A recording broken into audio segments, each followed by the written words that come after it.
गैर मुस्लिमों की नियुक्ति पर ओवैसी ने नायडू से पूछे सवाल। बोले तिरुपति से हटाए मुस्लिम, वक्फ से भी हटाओ नॉन मुस्लिम। आंध्र प्रदेश के तिरुमाला तिरुपति देवस्थानम ने मंदिर के 18 कर्मचारियों को हटाने के निर्णय की एमआईएम प्रमुख असदुद्दीन ओवैसी ने कड़ी आलोचना की है।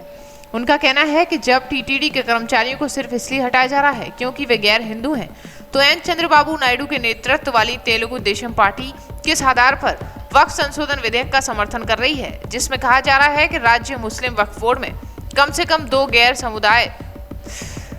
दो गैर मुस्लिम भी सदस्य हो सकते हैं। इससे बहुत गलत संदेश जा रहा है और उन्हें अपनी स्थिति पर पुनर्विचार करना चाहिए। वहीं ओवैसी ने कहा कि वक्फ संशोधन विधेयक के अनुसार किसी भी गैर मुस्लिम को वक्फ बोर्ड का हिस्सा कैसे बनाया जा सकता है, ये बिल्कुल गलत है। दरअसल तिरुमाला तिरुपति देवस्थानम ने मंदिर के 18 कर्मचारियों को हटाने का फैसला किया है। इन कर्मचारियों को टीटीडी के नियमों के खिलाफ जाकर काम करने का दोषी पाया गया। इन पर गैर हिंदू धर्म का पालन करते हुए पाए जाने के बाद अनुशासनात्मक कार्यवाही की गई। मंदिर में कार्यरत रहते हुए हिंदू प्रथाओं का पालन नहीं करने पर कर्मचारियों के खिलाफ कार्यवाही की गई है।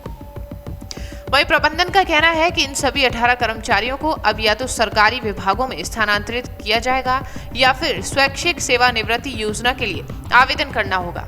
उन्होंने ये भी कहा कि इसका अनुपालन नहीं करने पर आगे की कार्यवाही की जाएगी। सभी कर्मचारियों पर मंदिर निकाय द्वारा आयोजित धार्मिक और आध्यात्मिक कार्यक्रमों में शामिल होने पर रोक लगा दी गई है, जिसके बाद अब ये लोग किसी भी कार्यक्रम में भाग नहीं ले सकेंगे।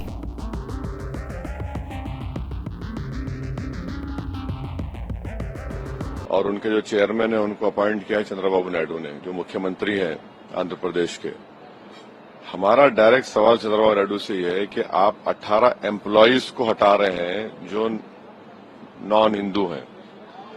फिर वो ये जो प्रपोज वक्फ बिल है जो ज्वाइंट वर्किंग कमेटी में आया, तेलुगु देशम ने क्यों बीजेपी का अमेंडमेंट का साथ दिया, जिसमें कहा जा रहा है कि स्टेट मुस्लिम वक्फ बोर्ड्स में वहां पर मिनिमम 2 नॉन मुस्लिम रह सकते हैं और नॉमिनेशन में वो मेजोरिटी में भी आ सकती है, जब इलेक्शन नहीं होगा उसमें। फिर सेंट्रल वक्फ काउंसिल में भी आप बढ़ के बना सकते हैं नॉन मुस्लिम को। जब आप टीटीडी के एम्प्लॉइज को इसलिए हटा रहे हैं कि वो नॉन हिंदू हैं, तो किस बुनियाद पर तेलुगु देशम चंद्रबाबू नायडू बीजेपी के लहवेज वक्फ बिल की तायीद कर रही है, सपोर्ट कर रही है? भाई ऑन पैरिटी तो ये होना चाहिए कि अगर टीटीडी में आप देखेंगे कि उनका जो सेक्शंस है उसमें ये लिखा हुआ है कि ट्रस्टी हिंदू होना चाहिए, कमिश्नर असिस्टेंट कमिश्नर हिंदू होना चाहिए, इंस्पेक्टर हिंदू होना चाहिए। ये सेक्शन 96 टीटीडी का कहता है। आप फिर वक्फ बिल में ये नॉन मुस्लिम कैसा बना रहे हैं, कैसे सपोर्ट कर टीडीपी? तो इसलिए ये गलत है जो सपोर्ट टीडीपी कर रही है वक्फ बिल में। हम नारा चंद्रबाबू नायडू से ये कहेंगे कि आप अपने इस पोजीशन को दोबारा देखिए, इससे गलत मैसेज जा रहा है। ऑन पैरिटी अगर आंध्र प्रदेश एंडोमेंट बोर्ड में मेंबर भी नॉन हिंदू नहीं हो सकता है, तो फिर ये जो बीजेपी बिल ला रही है, ये लाने वाली है, उसमें कैसे नॉन मुस्लिम को मेंबर बनाएंगे आप? यही हमारा डिमांड है।